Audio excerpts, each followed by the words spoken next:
मान्यवर विधायक छवि मल्लिक तत्वावधान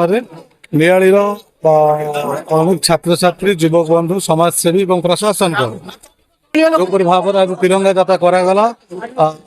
नियाली कॉलेज ठारू एक विशाल शोभा यात्रा ब्लॉक स्तर पर्यंत अणागला एवं ब्लॉक रे मान्यवर विधायक उपस्थित मान्यवर विधायक निजे जातिर पिता महात्मा गांधी पाखरे पुष्पमाला अर्पण कले ये हजार हजार संख्यार नियाली अंचल जनसाधारण जोग देते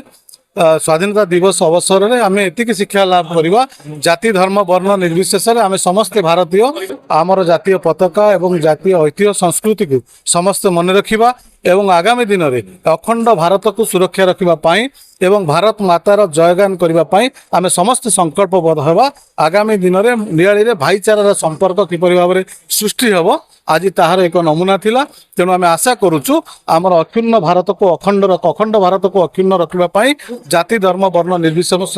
आम समस्ते एकत्रित हो भारत मातार स्लोगान देवा एवं समस्ते भाई भाई ही नियाली माटी चलवा देखु प्रति वर्ष जो अगस्ट 15 आसे स्वाधीनता दिवस प्रत्येक जनसाधारण मन में एक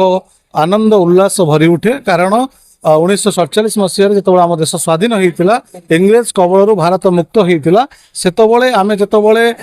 अखंड भारत को आम समस्ते जाति धर्म वर्ण निर्विशेष समस्ते आम भारत को सुरक्षा रखी आम स्वाधीनता लाभ करते एक खुशी आनंदर मुहूर्त ये आनंद मुहूर्त को उत्सव मुखर करने प्रशासन तरफ सरकार स्तर पर विभिन्न सरकारी अनुष्ठान बेसरकारी अनुष्ठान समस्ते ये अगस्ट 15 को बहुत शांति श्रृंखलार सहित एवं आनंद उल्लास सहित पालन करती तेणु आम समस्ते आसतु समस्ते मिलमिशि भारत मातार स्लोगान करवा एवं भारत अखंड भारत को अक्षुण्ण रखापी समस्ते आम चेष्टावान हवा।